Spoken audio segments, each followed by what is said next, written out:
تو اس کا مطلب یہ ہوا کہ حیوانیت اور نفسانیت اور شہوانیت کو کچلنا انسان کے لیے ممکن نہیں ہے، اور یہ راستہ شرافت کے نہیں ہے۔ السلام علیکم ورحمۃ اللہ وبرکاتہ۔ امید ہے کہ ناظرین آپ حضرات خیریت سے ہوں گے۔ یہ سنیں مولانا سجاد نعمانی صاحب کے زبانی اسلام روحانیت کا پاکیزہ راستہ۔ ویڈیو پسند آئے تو شیئر کریں، لائک کریں اینڈ کمنٹ بھی کریں۔ سنیں حضرات۔ الذین اصطفى اما بعد،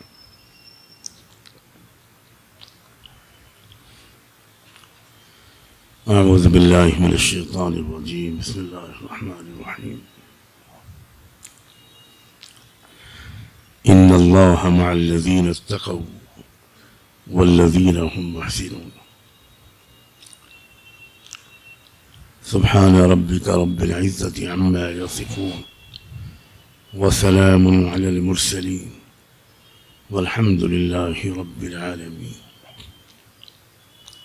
اللهم صل على سيدنا محمد وعلى آل سيدنا محمد وبارك وسلم۔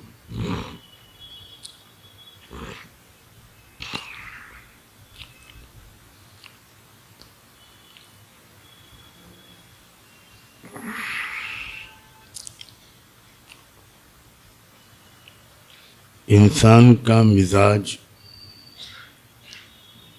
ایسا بنایا گیا ہے کہ وہ اپنے ماحول سے بہت متاثر ہوتا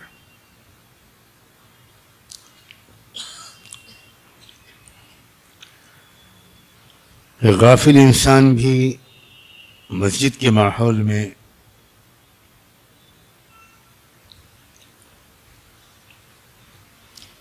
بدل جاتا ہے۔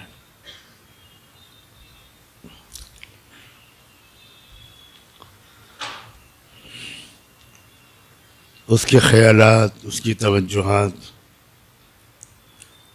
بلکہ جذبات بھی ایک حد تک بدل جاتے ہیں۔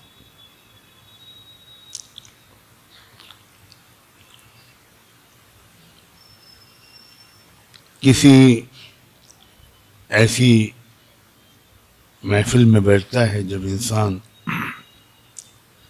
جو علم کی محفل ہو، ذکر کی محفل ہو، نصیحت کی محفل ہو، تو اس کے اندر ایک تبدیلی ایک تو ان باتوں کو سن کر آتی ہے، اور ایک اس ماحول کی وجہ سے آتی ہے۔ وہی باتیں انسان اپنے بستر پر لیٹ کر سنتا ہے، جیسا کہ آج کل رواج ہے، تو وہ تاثر نہیں پیدا ہوتا جو تاثر انہی باتوں کو کسی علم و ذکر کی مجلس میں بیٹھ کر ہوتا ہے۔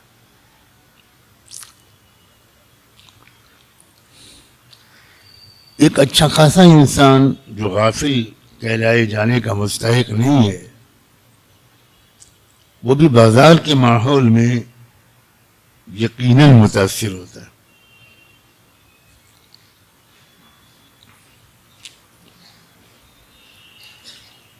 ماحول کا اثر موسم کی طرح ہوتا ہے۔ جیسے موسم کا اثر ہر ایک پر ہوتا ہے، نیک ہو یا فاسق و فاجر ہو، ویسے ہی ماحول کا اثر بھی ہر ایک پر ہوتا ہے۔ اب انسان کو اس قابل بنانا کہ وہ ماحول کے برے اثرات سے اپنے کو بچائے رکھے،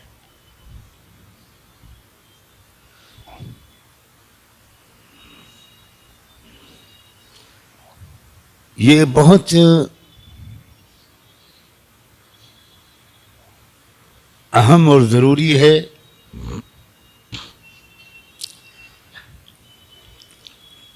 اور اکثر انسان اس کی اہمیت سے واقف نہیں ہے کہ ہمارے اندر یہ صلاحیت پیدا ہونی چاہیے کہ ہم ہر ماحول میں شرافت، پاک دامنی کے تقاضوں پر جمے رہیں، چاہے جیسا ماحول ہو. اسی کو استقامت کہتے ہیں اور اسی کو تقویٰ کہتے ہیں. یہ ملکہ پیدا ہونا، اس صلاحیت کا پیدا ہونا کہ انسان اپنے کو قابو میں رکھے، کنٹرول رہے انسان کی عقل کا، انسان کے شعور کا.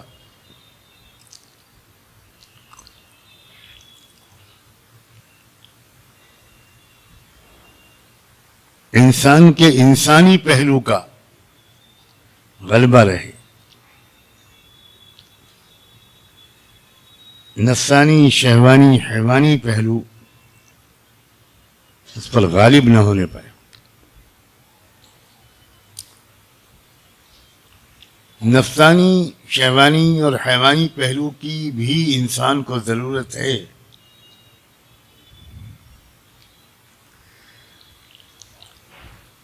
ان پہلوؤں کو ختم کر دینا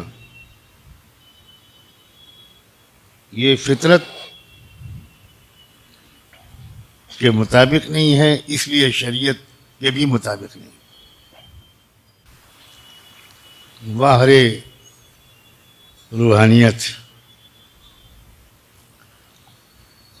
لاکھوں عورتوں کے بیچ میں ننگے سادھو. اللہ اکبر، لا حول ولا قوت. اف عزیزو، جیسے بھی ہم تم ہیں کروڑوں درجے بہتر ہیں ان سے، اربوں درجے بہتر ہیں. ہم ناقدری کر رہے ہیں، یہ ہمارا قصور ہے، لیکن اللہ آپ نے ہم کو ان گھروں میں سے کسی گھر میں پیدا نہیں کیا، یہ آپ کا بہت بڑا احسان ہے. اللہ اکبر.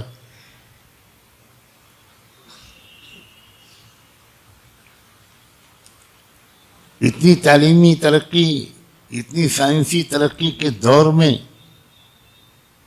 ایسے عقیدے،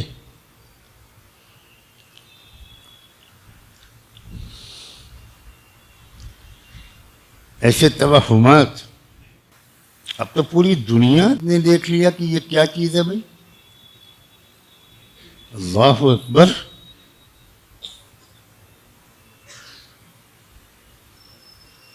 الحمد للہ الذی ہدانا لہذا، الحمد للہ الذی ہدانا لہذا.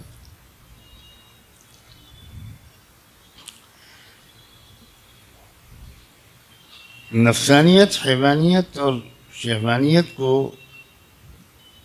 کچلنے کا دعویٰ اس انداز سے، جس کے ذریعے سے حیوانیت اور نفسانیت اور شہوانیت کا عالمی منڈی لگ گئی.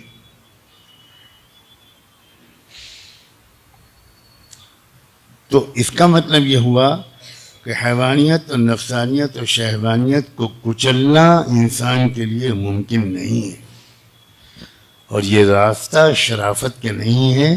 حیوانیت، نفسانیت اور شہوانیت کو ہزاروں گنا بڑھا دینے کا راستہ ہے.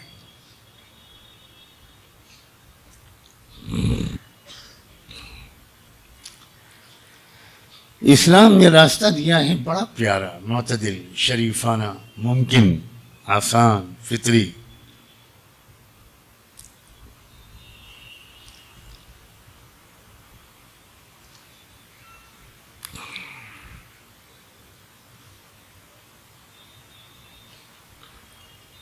اور اس معتدل اور پاکیزہ، آسان، شریفانہ طریقے کی انسان کو ٹریننگ دی گئی ہے، خالی حکم نہیں دیا گیا، اس کے اسباب فراہم کیے گئے. 5 وقت کی نمازیں زبردست سبب ہے اپنے اندر اس اعتدال کے پیدا کرنے کا، اس ملکے اور قابو کے پیدا کرنے کا۔ ان الصلاۃ تنہا عن الفحشاء والمنکر۔ پھر وہ 5 وقت کی نماز اگر مسجد کے ماحول میں ہو، ایک طرف نماز کا اثر، ایک طرف ماحول کا اثر، مسجد کے تقدس کا اثر۔ ہمیں اندازہ نہیں ہوتا کہ ہم ایک دوسرے کی روحانیت سے فائدہ اٹھاتے ہیں۔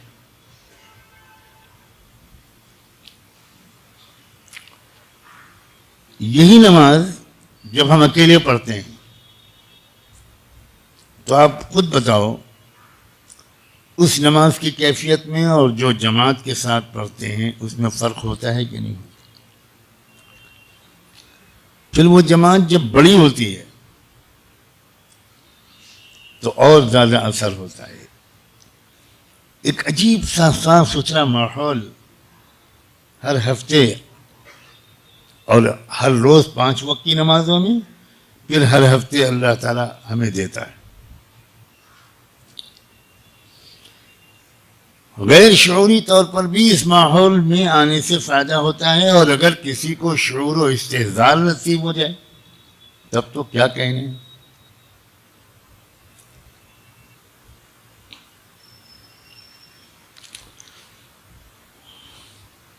پھر ہفتے میں جمعے کی نماز، اس کا اثر اور زیادہ۔ پھر وہی ماحول بنانے کے لیے اللہ تعالیٰ نے پورا مہینہ دے دیا۔ اللہ اکبر!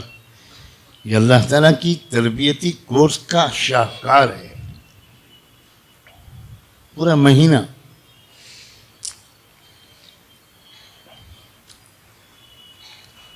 موجودہ دور میں مختلف مقاصد کے لیے ہفتے منائے جاتے ہیں۔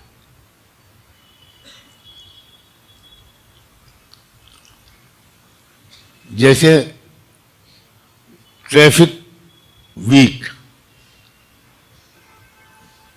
ٹریفک کے قاعدے ضابطے پھر سے یاد دلانے، لوگوں کو اس کی عادت ڈالنے، اس کی تلقین کرنے، اس کی بار بار وہ دہرانے کے لیے بہت سی حکومتیں، ضلع انتظامیہ اپنے اپنے علاقے میں ٹریفک ویک کا اعلان کرتی ہیں کہ یہ ہفتہ ٹریفک کے ضابطوں کی پھر سے عادت ڈالنے اور اہمیت یاد دلانے کا ہوگا۔ جگہ جگہ بینر لگے ہوتے ہیں، جگہ جگہ ٹریفک پولیس کے ایکسٹرا سپاہی لگائے جاتے ہیں، جگہ جگہ مائکروفون سے شہریوں کو ٹریفک رولز کی پابندی کے فائدے یاد دلائے جا رہے ہوتے ہیں۔ وہ الگ بات ہے کہ کوئی قوم ذرا زیادہ ڈھیٹ اور ضدی ہو، ان کو تو ریڈ سگنل کے توڑنے میں مزہ آتا ہے۔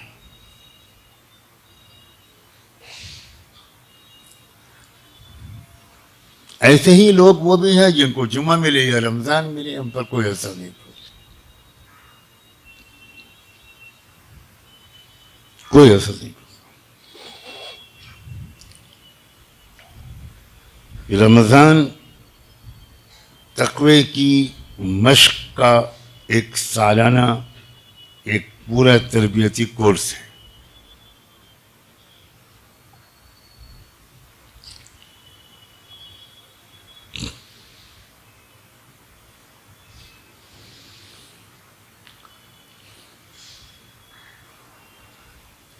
اکثر انسان یہ عذر کرتا ہے یا بہانہ کرتا ہے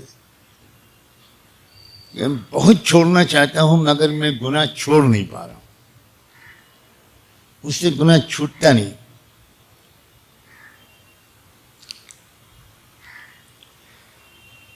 کیا یہ عذر اور صحیح ہے؟ انسان جس چیز سے رک جانے کا ارادہ کر لیتا ہے، روزے کا عمل، رمضان کا مہینہ اس کو یاد دلاتا ہے کہ تمہارے لیے بالکل آسان ہو جاتا ہے۔ ہم ارادہ کرتے ہیں کہ صبح سے شام تک کچھ نہیں کھائیں پیئیں گے، تو اس وقت تک بھوکا پیاسا رہنا بالکل آسان ہو جاتا ہے۔ کچھ لوگوں کو رمضان کے آنے سے ڈر تو لگتا ہے کہ یہ جو ہر وقت منہ مارنے کی عادت تھی اب کیا ہوگا، لیکن ایک آدھ دن کے بعد ان کو بھی صبر ہو جاتا ہے۔ کیا بہترین تربیتی نظام ہے اللہ کا! اللہ تعالیٰ ہمیں یہ یاد دلانا چاہتا ہے کہ یہ جو تم کہتے ہو نا کہ میں رک نہیں پاتا، یہ غلط کہتے ہو۔ تم جتنی دیر کے لیے جن کاموں سے رکنے کا فیصلہ کر لیتے ہو، ان تمام چیزوں سے اتنی دیر کے لیے تم اپنے کو روکنے میں 100% کامیاب ہوتے ہو۔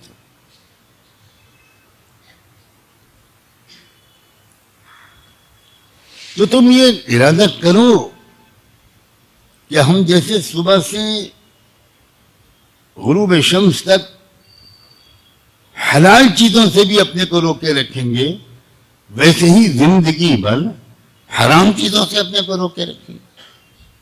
تم حلال چیزوں سے اپنے کو روک لینے میں کامیاب ہو جاتے ہو۔ بابرکت چیز ہے زمزم، تم اسے بھی نہیں پیتے رمضان میں، روزے میں۔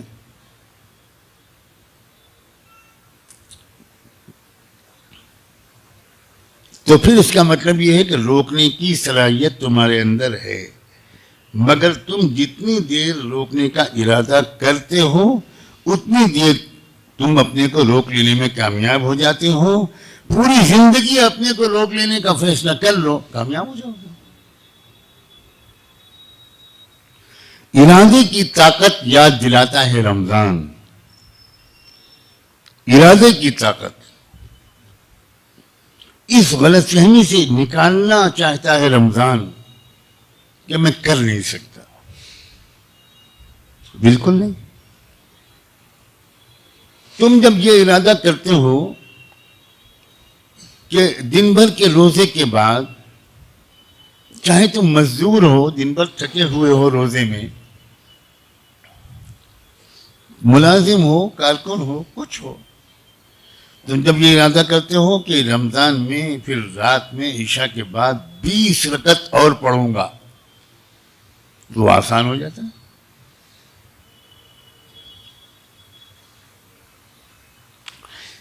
اب یہ ارادہ نہیں ہوتا تو فرض نماز میں آنا مشکل ہو جاتا۔ تو بار بار میں یہ بات اپنے کو بھی یاد دلاتا ہوں کہ ارادے کی طاقت یاد دلاتا ہے رمضان۔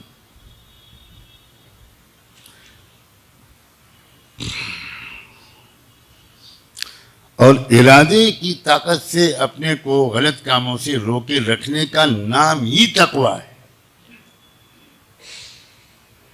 لعلکم تتقون۔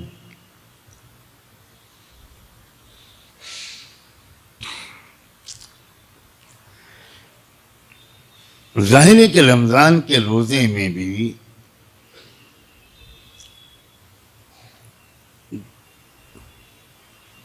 کسی وقت بھوک کا احساس ہوتا ہے، اور بھوک سے بھی زیادہ پیاس لگتی ہے۔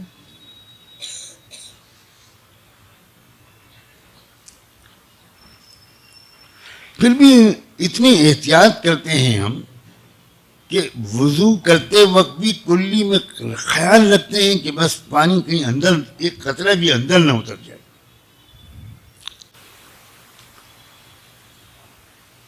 غسل کر رہے ہوتے ہیں، کوئی دیکھنے والا نہیں، لیکن وہاں بھی ہم پانی کا ایک قطرہ بھی نہیں پیتے۔ کیا چیز ہے یہ؟ ارادے کی طاقت ہے۔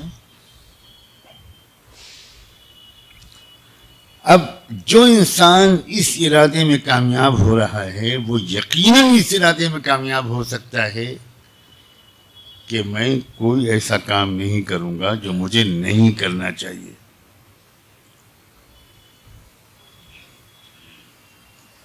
بس اسی کی. اور اللہ تعالیٰ نے اتنا کرم فرمایا، وہ جانتا ہے کہ انسان بھول جاتا ہے، انسان کے ارادے کی طاقت اوپر نیچے آتی رہتی ہے. تو رمضان کے سالانہ 30 روزے بھی رکھ دیے، پھر مہینے کے 3 روزے بھی رکھ دیے کہ اگر تم رمضان میں جو ارادہ کرو گے اس کو مینٹین رکھنا چاہتے ہو، اس کو باقی رکھنا چاہتے ہو، تو مہینے کے 3 دن کے روزے رکھو، یا ہر دوشنبے اور جمعرات کے روزے رکھو گے تو اور ارادہ تمہارا مضبوط ہوگا، اور زیادہ تم کو غلط کاموں سے اپنے کو روکے رکھنا آسان ہو جائے گا. اور پھر جب انسان کا بھوکے پیاسے رہنے کی وجہ سے اس کی جو شیطانی، نفسانی اور حیوانی پہلو ہے ہمارے اپنے وجود کا، اس کو غذا کم ملتی ہے، تو دوسرا جو پہلو ہے ہمارا ملکوتی پہلو، نورانی پہلو، وہ طاقتور ہوتا ہے. تو 2 کام ہیں مثبت اور منفی رمضان میں.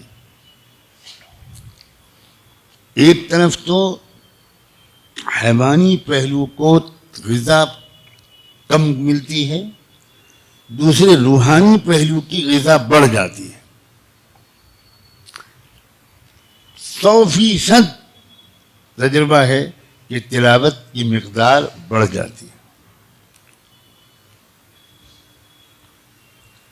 دعا کی مقدار بڑھ جاتی ہے، نمازوں کی مقدار بہت بڑھ جاتی ہے.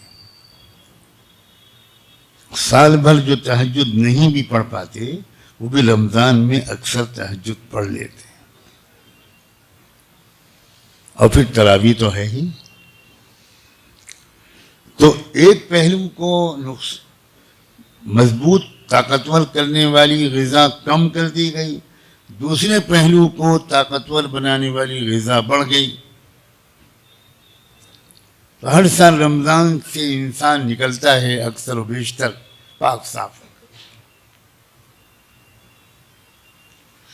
پھر رمضان کے آخری اشرا، پھر رمضان کی شب قدر، پھر اعتکاف. اللہ اکبر.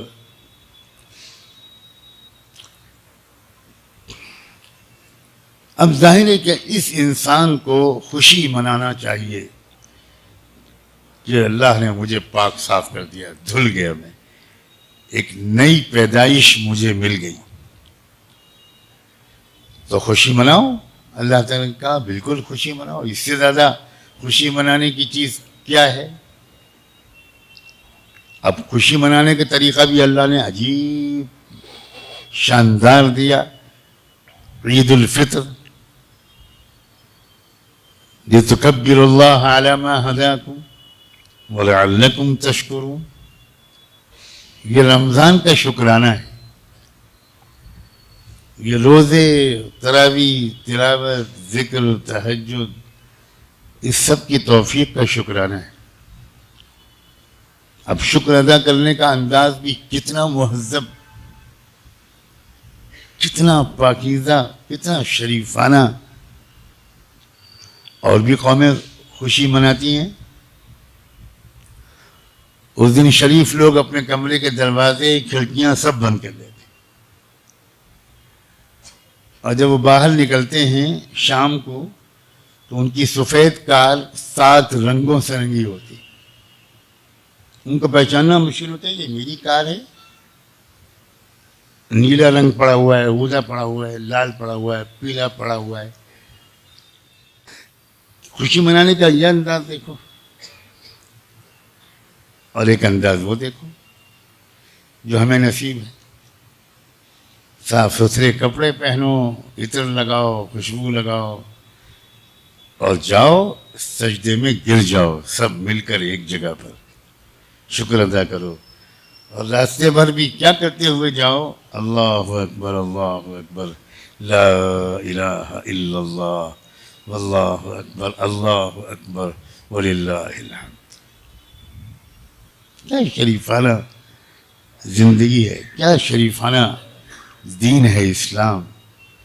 کتنا پاکیزہ، کتنا فطری، کتنا مہذب، کتنا شائستہ، صاف ستھرا.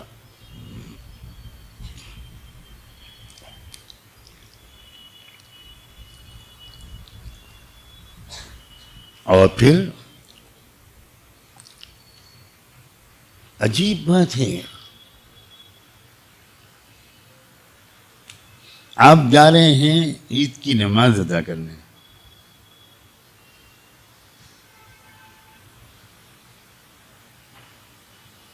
اور سب سے زیادہ خوشی کے ساتھ آپ کو کون دیکھ رہا ہے؟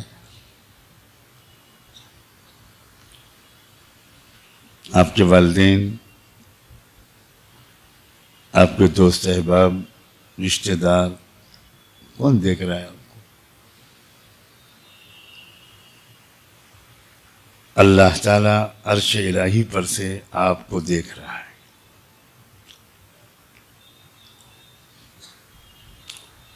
اور آپ کا ذکر چھیڑنا چاہتا ہے اللہ اپنی مجلس میں. اللہ اکبر اللہ اکبر.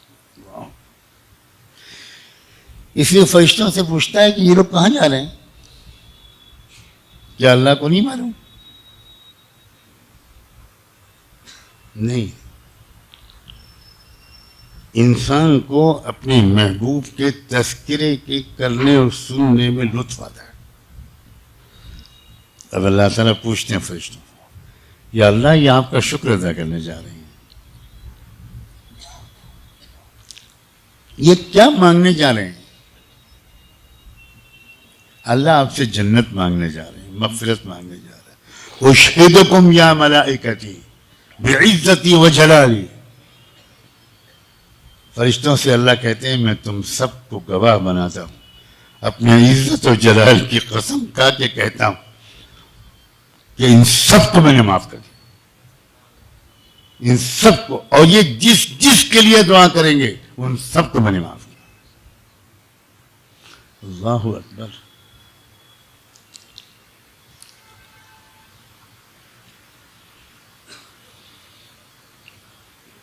عید کی خوشی، مغفرت کی خوشی، کھانا کھاؤ پیو، ملو جلو ایک دوسرے سے. تم اپنے گھر بلاؤ، تم دوسروں کے گھر جاؤ، آؤ، سب نکالو اپنی پرانی جو کچھ رکاوٹیں تھیں، سب مل جل جاؤ. ایک محبت، ایک تازگی، ایک فرحت، خوشی، ایک عجیب قسم کی کیفیت رمضان کے آخر میں انعام کے طور پر اللہ تعالیٰ اس دنیا ہی میں دیتے ہیں. باقی تو جو ملے گا وہ ملے گا. اس رمضان کو ابھی سے ہم لوگ اس طرح کی گزارنے کا فیصلہ کریں. نئے سرے سے عزم کرو، ارادے تازہ ارادے کرو.